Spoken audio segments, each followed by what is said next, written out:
The wounded deer came to a house for help. The woman was shocked to see him. What happened next would astonish the whole world. In New Jersey, in the United States, a woman named Susan Dora saw a deer on her property.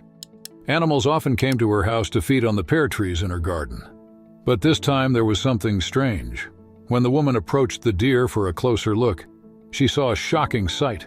There was an arrow lodged in the deer's head. The arrow, probably from a bow used by hunters in the area, had entered one side of the animal's head and exited the other. Although luckily it was still alive, Susan thought it needed urgent help and called the local wildlife center. She had to make sure the animal didn't escape until the officials arrived. If somehow the deer got scared and ran away, it would be almost impossible to find it. On the advice of the authorities, she left food in the garden to keep the animal fed and occupied to buy time. The rescue team soon arrived on the scene. Now it was necessary to catch the deer without spooking it. The team approached the animal unnoticed and shot it with a tranquilizer dart, knocking it out.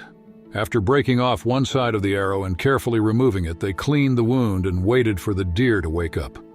Surprisingly, the arrow had not hit the animal's brain or vital blood vessels and had not caused fatal damage. After a while, the deer woke up, ate the food Susan had put out for it, and then disappeared into the woods, showing no signs of distress despite all that had happened. Susan was worried about the animal, even though it didn't seem to have any problems. Could it survive in the wild with this wound? Or had the arrow caused permanent damage? She would soon find out the answer to all these questions. For several days, she left food where she had found the deer, hoping to see it again. And so it happened. The deer returned. It was in perfect health and seemed to have recovered from its trauma.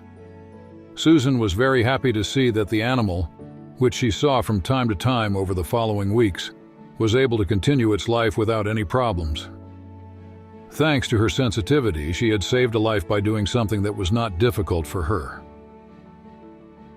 Stories like these remind us how important it is to live in harmony with the balance of nature.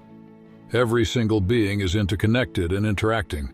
As humans, it is our responsibility to respect nature, to help and protect all the beings whose habitats we share.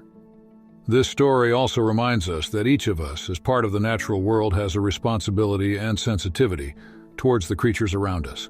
It shows that each of us has the power to take a step to save the life of a deer or a creature in need. I hope this story will encourage everyone to feel more deeply the fragility of nature and the beauty of living together. Living in harmony with the balance of nature is one of humanity's most important responsibilities. Although hunting can exist in a sustainable balance, uncontrolled and unplanned, hunting can seriously disrupt the delicate balance points of nature. This not only threatens the lives of animals, such as deer, but can also affect all living things in the ecosystem. Every single creature is a part of nature and therefore deserves to be protected. Please don't forget to like the video, share it with your loved ones, and subscribe to the channel.